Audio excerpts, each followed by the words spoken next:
I worked night security for a high-rise office building in downtown Chicago. The place was sleek and corporate. Glass walls, marble floors, everything motion censored. But after midnight, it felt like the building itself started breathing. Echoes lingered too long. Lights flickered just a little too often. And elevators, they had a mind of their own. One night, just after 2 a.m., I went down to the basement for coffee. Normal routine, I pressed the button for the 8th floor, our operations office, and waited for the elevator to lurch upward.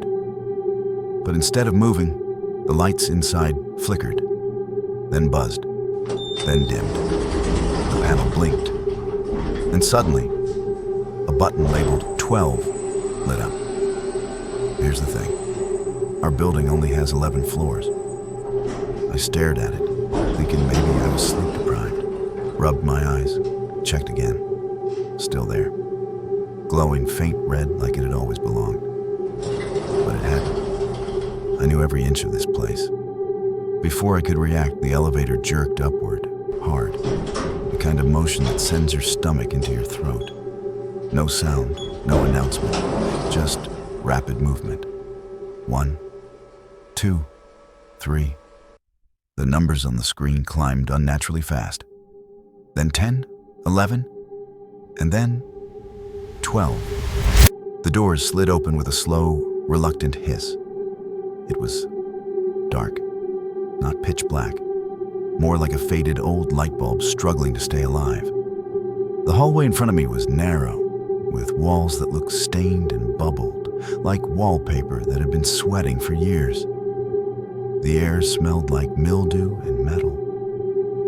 I could hear a faint hum, but couldn't tell if it was electrical or breathing. Part of me screamed to stay in the elevator. But something else, curiosity, dread, maybe something I can't explain, pushed me out.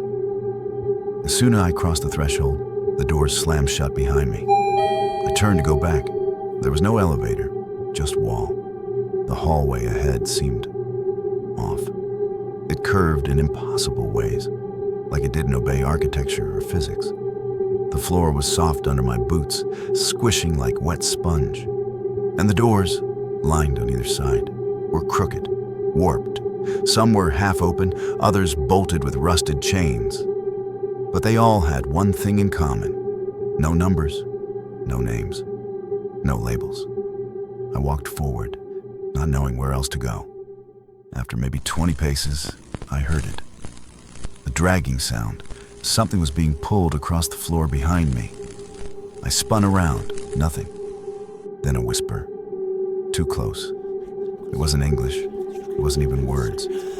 Just a sound, like something ancient trying to remember how to speak.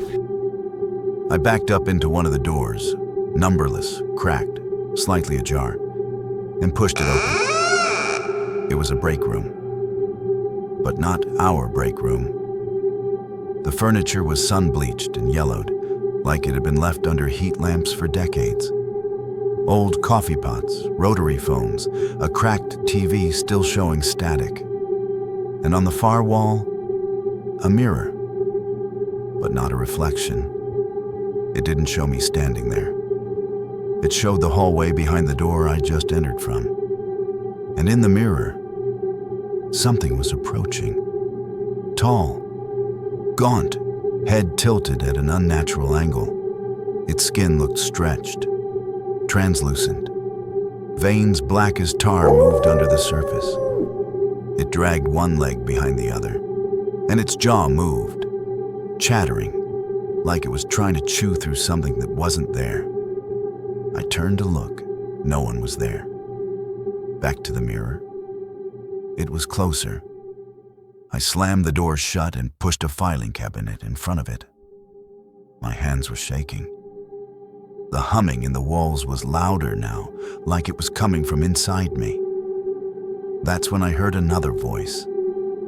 From inside the break room, not the creature, a man.